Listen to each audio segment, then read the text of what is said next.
Se queria fazer a sua intervenção.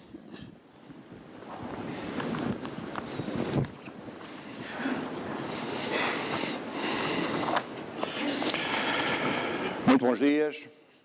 Sr. Ministro do Trabalho, da Solidariedade e da Segurança Social, Sr. Presidente do Conselho Económico e Social, Sr. Presidente da Aresp, Comendador Mário Pereira Gonçalves, na sua pessoa cumprimento todos os dirigentes da Aresp e os seus filiados, aqui presentes e os ausentes naturalmente, Senhores Presidentes das Confederações Empresariais com assento na Concertação Social, caro Augusto Praça, em representação da CGDP, distintas e distintos convidados, minhas senhoras e meus senhores, a UGT recebeu com agrado o convite para participar nestas jornadas da Aresp e, em particular, para intervir num painel cujo título é Emprego, Contratar e Simplificar. Devo, antes de mais, reconhecer que, perante o mote dado, pensei inicialmente que a minha intervenção e o nosso debate se fossem centrar, o que não significa que não possamos abordar, em torno de algumas das problemáticas que o mundo do trabalho, e aqui incluo empregadores, trabalhadores e até o Governo, vem assumindo como urgentes e prioritários a criação de emprego de qualidade e com direitos, o combate ao desemprego, a valorização do trabalho, a competitividade e a capacitação técnica das empresas e a simplificação do quadro em que estas operam e ainda o investimento na qualificação dos trabalhadores. Assim, não foi sem alguma surpresa que recebi o guião e o enquadramento da minha intervenção para este painel, porque ele se distancia da visão que a UGT defende e apresenta uma outra que, no mínimo, devo classificar como redutora, uma vez que se centra quase exclusivamente na flexibilização da legislação laboral. A matéria da flexibilização do mercado de trabalho há muito que vem sendo objeto de discussão entre os parceiros sociais, tendo de uma forma ou de outra, e nas suas várias vertentes, sido objeto de negociações e acordos, quer ao nível da concertação social, quer da negociação coletiva. Não deixa, porém, de ser curioso que muitos empregadores continuem a insistir nesta matéria e a tentar colocá-la no centro das atenções, quando a realidade tem mostrado que o nosso mercado de trabalho, infelizmente por menos bons motivos, tem revelado uma velocidade de ajustamento superior à de outros países face a situações de crise. Todos temos presente que essa flexibilidade pode ser facilmente comprovada pelo aumento massivo do desemprego, logo nos primeiros tempos da crise, originado pelo facto de termos o terceiro mais elevado índice de precariedade da Europa, apenas com a Espanha e a Polónia a superarem Portugal. Essa, sim, deve constituir, antes de mais, uma preocupação e uma prioridade de intervenção de todos aqueles que se preocupam com um mercado de trabalho saudável, competitivo e em que a flexibilidade exista, mas pela positiva, permitindo, de facto, às empresas fazer uma gestão mais adequada dos seus recursos humanos. Temos presente que a acusação de termos um mercado de trabalho rígido é algo que há muito vem sendo apontado por várias organizações internacionais, de que destacamos a OCDE. E temos presente que as entidades patronais muitas vezes justificam o seu recurso abusivo à contratação precária, porque abuso haverá de certo quando o trabalho precário é em 10% superior ao da média europeia, pelo facto de entenderem que o despedimento de trabalhadores é difícil em Portugal. No entanto, devem ser analisadas com cuidado tais afirmações e pretensões. No que toca à análise dos rankings da OCDE, a UGT há muito que contesta a análise e a ponderação realizadas relativamente a Portugal, por considerar que são esquecidos vários fatores. Desde logo, a já referida precariedade, que não tendo a sua principal causa no quadro legal, não deixa de expor uma realidade que é marcada por tudo, menos por uma qualquer rigidez. Depois, a reduzida efetividade da lei, resultando de uma justiça morosa e cara para os trabalhadores, ou de uma ação inspectiva que foi muito penalizada pelo contexto de crise, tudo fatores que importa inverter, e face aos quais há muito sentimos que parecemos caminhar cada vez mais para um mercado de trabalho onde impera a lei do mais forte, ou seja, onde o empregador pode usar e abusar do seu poder fáctico. Diremos mesmo mais aqui em contraponto com a análise da OCDE, mas também com as pretensões de lograr uma flexibilização dos despedimentos individuais, temos um dos regimes de despedimento coletivo mais simplificado da Europa, uma vez que, ao contrário do que se passa na generalidade dos outros países, em Portugal não é sequer necessária qualquer autorização prévia a tal despedimento. E aqui devem ser colocadas várias questões em cima da mesa. Uma empresa que tenha como verdadeiro intuito operar uma reestruturação, que tenha como real objetivo realizar um ajustamento para se tornar mais competitiva, é por lhe ser mais fácil despedir um único trabalhador que consegue tal objetivo? Não nos parece. Uma empresa que necessita de o fazer deve pretender um regime legal de despedimento coletivo que, dentro de certos limites e com pleno respeito pelos direitos dos trabalhadores, lhe o permita fazer. E isso já existe na nossa legislação laboral. Muitas empresas no passado queixavam-se com frequência de que o recurso ao despedimento coletivo as marcava com um estigma, com a imagem negativa de que se encontravam em dificuldades. Mas o que temos assistido nos últimos anos, com os despedimentos coletivos a aumentarem nos primeiros anos da crise, deixam claro que isso foi ultrapassado. Antes, pelo contrário, assistimos hoje a uma inversão da mentalidade, em que muitas vezes, abusiva e erroneamente, se associa a realização de um despedimento coletivo ao facto de a empresa ser ativa, diligente, competitiva e a tentar modernizar-se. Será assim em alguns casos, acreditamos, mas não em todos. Mas então, se tal estigma foi afastado, porquê a insistência das empresas na necessidade de facilitar os despedimentos individuais, partindo do falso pressuposto de que tal é essencial para a sua sobrevivência? Um motivo em que nos custa acreditar, mas que a realidade parece confirmar, é o de que o empregador não gosta de um processo em que, por imposição da lei, deve prestar informação e que conta com a intervenção dos sindicatos. Ou, ainda mais grave, que pretenda dispor de um poder quase absoluto de escolher quem quer despedir. Os chamados despedimentos à la carte. Ora, tal não pode, senão, ser considerado inaceitável por si mesmo e enquanto motivo para justificar alterações às regras do despedimento individual.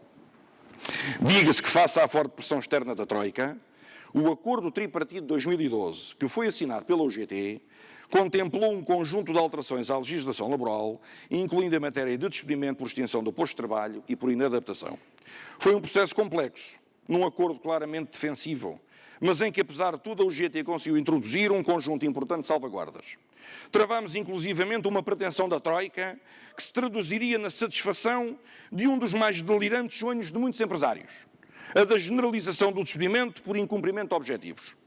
Essa possibilidade, atualmente restringida para cargos de complexidade técnica ou de direção e alta direção, aplicada à generalidade dos trabalhadores, que não controla os objetivos definidos pela entidade patronal, nem o modo da sua prestação de trabalho, teria sido absolutamente ruinosa para qualquer pretensão de manutenção da segurança no emprego, princípio com proteção constitucional.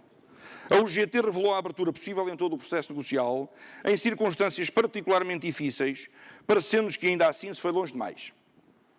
Não esquecemos aqui os novos critérios de seleção dos trabalhadores, objeto de despedimento por extinção do posto de trabalho, impostos pelo Governo, com os quais não concordamos e cujos reais efeitos ainda estamos para ver.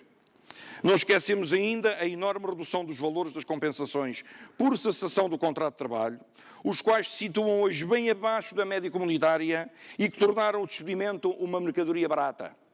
Foram soluções adotadas numa situação excepcional do país, perante compromissos adversos negociados no seio internacional, mas quanto a nós, continuam a ser opções erradas.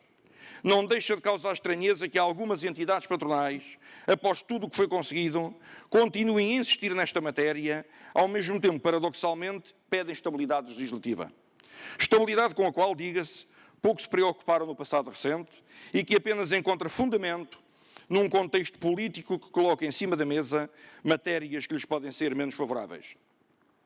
Uma outra observação que não podemos deixar de realizar é relativa à falsa relação direta entre facilitação de despedimentos e a criação de emprego. Alguém acredita realmente que é por via do despedimento que se cria emprego? Mesmo nas empresas que entram em processos de verdadeira reestruturação, todos sabem que não há correspondência entre trabalhadores que entram e trabalhadores que saem, que os postos de trabalho destruídos não dão origem, por regra, à entrada de novos trabalhadores com melhores qualificações. Não deve ser, porém, esquecido que a UGT sempre teve abertura para discutir medidas que permitissem às empresas operarem um reforço da qualificação dos seus trabalhadores e da sua capacidade técnica, nomeadamente por via do acesso ao subsídio de desemprego, nos casos de rescisão por mútuo acordo. Mas sempre com a salvaguarda, aí sim, de que no mínimo se deveria manter o volume de emprego e que a substituição de trabalhadores seria com base em emprego permanente. Tal ficou, aliás, expresso no Acordo Tripartite de 2012, garantindo de facto criação de emprego digno e estável. A UGT está disponível para discutir medidas de natureza similar e medidas que garantam, inclusivamente, uma verdadeira transferência de conhecimentos entre as várias gerações de trabalhadores. Tal poderá ser o caso de medidas como o contrato de geração, que o atual Governo introduziu no seu programa e que podem encerrar, se desenhadas e discutidas com os parceiros sociais, um enorme potencial. Estamos num momento em que nos parece que as questões centrais e estruturais para o mercado de trabalho, quer do ponto de vista dos trabalhadores, quer dos empregadores, se devem focar na criação de emprego de qualidade e de uma mais efetiva regulação. A focalização adequada das políticas ativas de emprego, o reforço e efetivação da formação profissional, nomeadamente a formação contínua, a efetividade da lei ou um intenso combate à precariedade, são as verdadeiras questões do mercado de trabalho e são prioridades que todos devemos partilhar e em que, acreditamos nós, serão possíveis plataformas de entendimento comum. São matérias em que a concertação social se deve focar e que exigem uma abordagem no quadro de uma estratégia mais ampla de crescimento, criação de emprego, de competitividade que todos desejamos seja valorizada com a construção de compromissos assumidos pelos parceiros sociais. Como sempre dissemos, a matéria da legislação laboral é importante. É mesmo extremamente relevante quando falamos do dia-a-dia dos trabalhadores que defendemos, mas é apenas um dos aspectos que exigirá o nosso esforço e o nosso empenho. Entre as matérias que importará discutir com maior prioridade, não poderá deixar de estar a negociação coletiva. Essa sim é uma questão essencial de discutir com celeridade, uma vez que a sua dinamização é essencial para os trabalhadores e para as empresas. Sim, porque há algo que é indubitável. Mais do que pela via legal, é por via da negociação, que permite uma real adequação à situação concreta dos trabalhadores e do setor ou da empresa, que se podem conseguir soluções, não apenas em que uma parte ganha e a outra perde, mas de benefício mútuo. E aqui todos teremos de estar empenhados. Matérias como a formação profissional, de que a Aresp salienta a necessidade de regulação adequada, não será daquelas em que o caminho tem ainda de ser trilhado pela negociação coletiva? Ninguém melhor do que a Aresp sabe que a UGT e os seus sindicatos podem ser parceiros importantes na prossecução e na defesa de interesses comuns. Temos o exemplo da posição do IVA da restauração, em que a luta comum vai produzir resultados no imediato e relativamente à qual esperamos que os empregadores do setor estejam à altura, respondendo àquele que sempre foi um dos objetivos últimos da UGT neste processo, a criação de novos empregos. Facto, aliás, que a Aresp sempre invocou como um dos pilares da sua reivindicação para essa reposição e que a UGT sempre acompanhou. A UGT está disponível, como sempre esteve, para negociar e estar na base da construção de compromissos importantes para os trabalhadores, para as empresas e para o país. Mas tomando aqui o mote sob o qual decorre este painel, concordamos que importa simplificar. Mas simplificar não significa desregular. Assumimos que traçaremos sempre uma linha vermelha quando as propostas em cima da mesa insistirem na liberalização dos despedimentos, no aumento da discricionariedade e da arbitrariedade do empregador, na maior individualização da relação laboral, na degradação das condições de trabalho, na perpetuação do modelo de baixos salários e na colocação dos trabalhadores em estado de necessidade. Na UGT, permitam-me que vos diga, não acreditamos que esse seja o futuro que algum dos presentes quer para Portugal. A UGT não o quer certamente. Muito obrigado.